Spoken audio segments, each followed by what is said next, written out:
Hi everyone, Janet here again from Successful Slimming, and we're in between Christmas and New Year, that weird limbo period, but I hope you had a wonderful Christmas.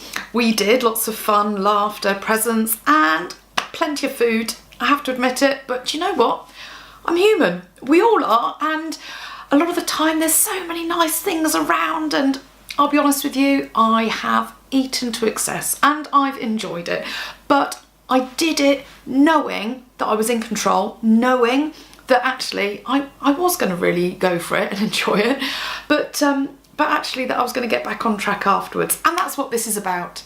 So if you're in the same boat, you'll have probably enjoyed all the little treats and snacks that you can get in the shops, but maybe you're now also looking towards the new year and getting back on track and maybe creating some resolutions. So in this video, I thought we would talk about that. But before any good plan can get started, we need to find out where we currently are. What is the current situation? Which means we've got to get on those scales and weigh ourselves. This isn't a time to be worried. This isn't a time to allow guilt or frustration to seep in. This is time to just say, right, what's the current situation? Because I need to know my starting point so that I can measure my success afterwards. So let's see how we've done. Right, moment of truth time. I thought I would share my post-Christmas getting on the scale experience with you. So let's see how I did.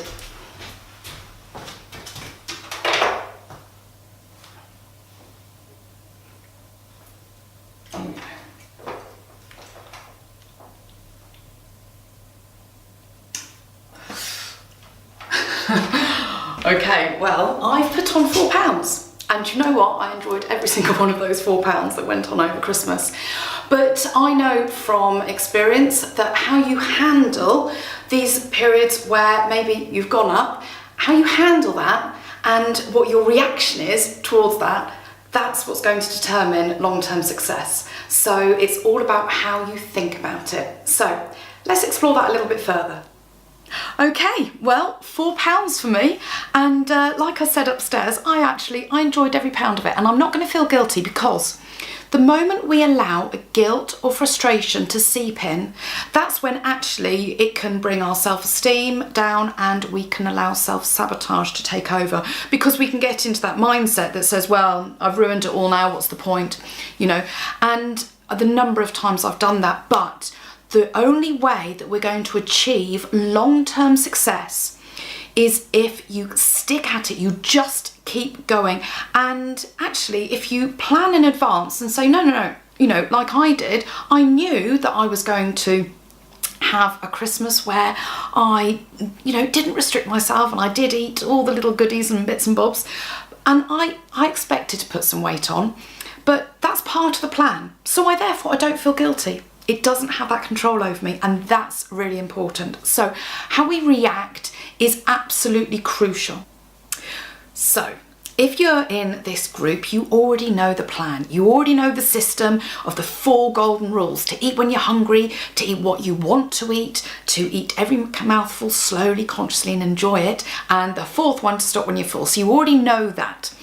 But what we also need on top of that is to create some resolutions for the new year. I mean, it's the perfect time to do it. So let's put in place some ground rules.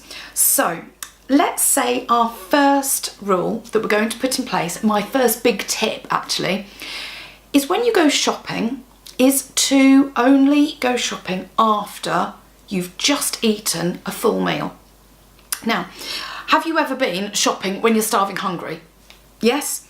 And you'll know that as you go round, everything is calling out to you and you just want it all.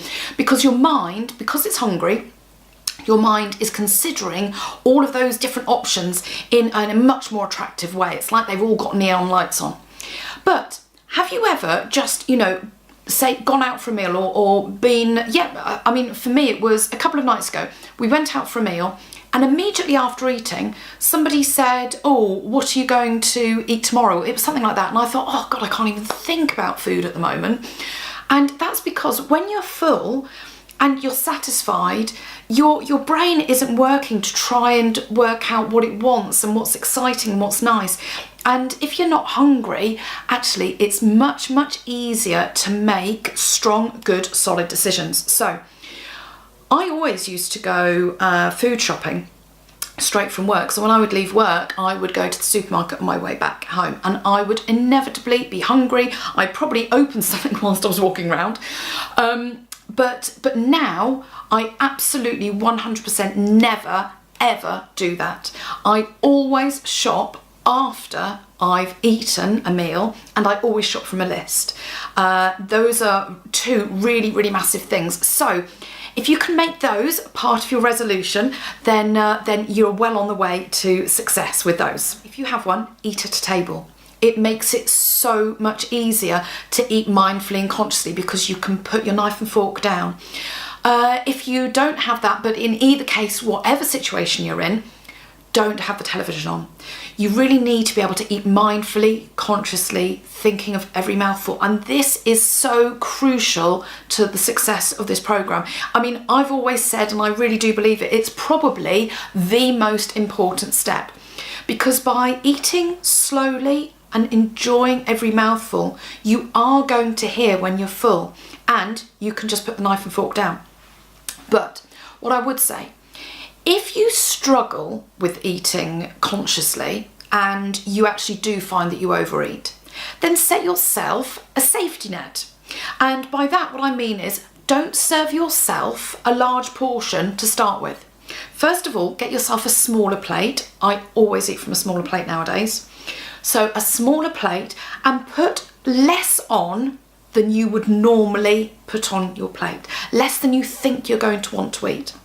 Because even then, if you don't manage to eat consciously and mindfully, then actually when you get to the end and you have maybe eaten it all, that's your moment to go, actually, am I still hungry? No. And then you'll have saved yourself a load of extra food that you would have just eaten for absolutely no reason, because not because you're hungry, but just because it was, going in. So serve yourself a smaller portion as a safety net for eating mindfully. The other thing that we really need to do is to make sure that we develop the mindset that this is a system for life. This isn't a diet. This isn't something to fall off or get back on. This isn't something where you feel guilty. This is just a set of very simple, common sense rules that are absolutely 100% achievable. I've lost 13.5 stone, or maybe just a little bit less than that now, but I will get back. And I truly believe that diets don't work. And so what I really want you to do is commit to this. Commit to it, and that also means don't mix in any of the other diets, because actually it's that diet mindset of foods that get restricted, or certain things that you're allowed or certain things that you aren't, actually that is what's causing the yo-yo dieting of when you just continue to go further up. So I want you to try and banish all diets and just stick with this. And my final tip for a New Year's resolution is to get some extra steps in. So get yourself a Fitbit or something similar. I got my son one for Christmas, and I got him one for less than £20, and it's fantastic. An activity tracker, really, really good. And it even does his heart rate and everything like that. But get one of those, because what it does, it gives you instant gratification for exercise. I love it, because if I do any exercise, and people probably know that I'm not a big exercise fan, but if I do, I can immediately look and I can see what have I done and what have I gained. So the other thing that you need to do though is just, even if you don't go to the gym or do classes or do exercise like I don't, you can still get extra steps in. So park further away. When I used to be bigger, I used to go to Sainsbury's, and I would drive round and round and round for ages just so that I could get the parking space closest to the front of the shop. Whereas now I park as far away as I possibly can. I don't really notice it, but those extra steps make a difference. Don't take the escalator, take the stairs. You know, it's those little things that are going to make actually a significant difference. And you won't really notice them in your day, but you'll definitely notice them on the scales. So those are my tips for you. And now that we've made those resolutions, we need to get started. So what better thing to do than to actually take a look at our cupboards and maybe start clearing them out so that we get started on the right foot. So in terms of getting back on track, I know that in order to be able to help myself, I need to remove temptation in the house. And so we've had lots of lovely goodies in the house over Christmas, but it's now time to actually get rid of them. Because, you know, if they're there, then I know that my willpower won't necessarily be strong enough during weaker moments. So I'm actually doing myself a favour by actually getting rid of them now. Now, I suggest that you do this once you've eaten, because actually once if you're not hungry and you've just eaten, actually your mind isn't concentrating very much on the foods. Nothing in the cupboard's actually going to really scream out to you, go, oh, I really want to keep that. So don't do this until you've eaten and you are full. So, you know, and be honest with yourself. So, you know, I'm a massive fan of these mini Stollen Bites. They're gorgeous and I do really love them, but there's only 3 left, but I'm going to get rid of them because I know it's going to help. So that one's gone. And, well, even Haribo's, which is something that I do sometimes have in the evenings anyway, I'm going to get rid of them because at the moment I need to get back on track. And I need to push myself and to, you know, give myself that initial boost. Gone. We've even got Jaffa cakes. So go through your cupboard, and when you're full and you're not hungry, it's a lot easier, and just throw them away. And if you are like I used to be, and I could even have taken food out of a bin, in the past, I'm ashamed to say, but I know that I won't be the only one in the world that's ever done that. And I don't mean in a sort of like dirty, horrible way, but you know, if something's wrapped up, I have gone and gone, oh, actually, I shouldn't have thrown it away. If it's still sitting on the top, you know, not covered. Oh, I'm just, sorry, I know it sounds disgusting and I'm digging a bigger hole, aren't I? But anyway, what I was trying to say was, to stop that being of temptation, I've been known to get tomato ketchup and squirt it all over the food that I've put in the bin.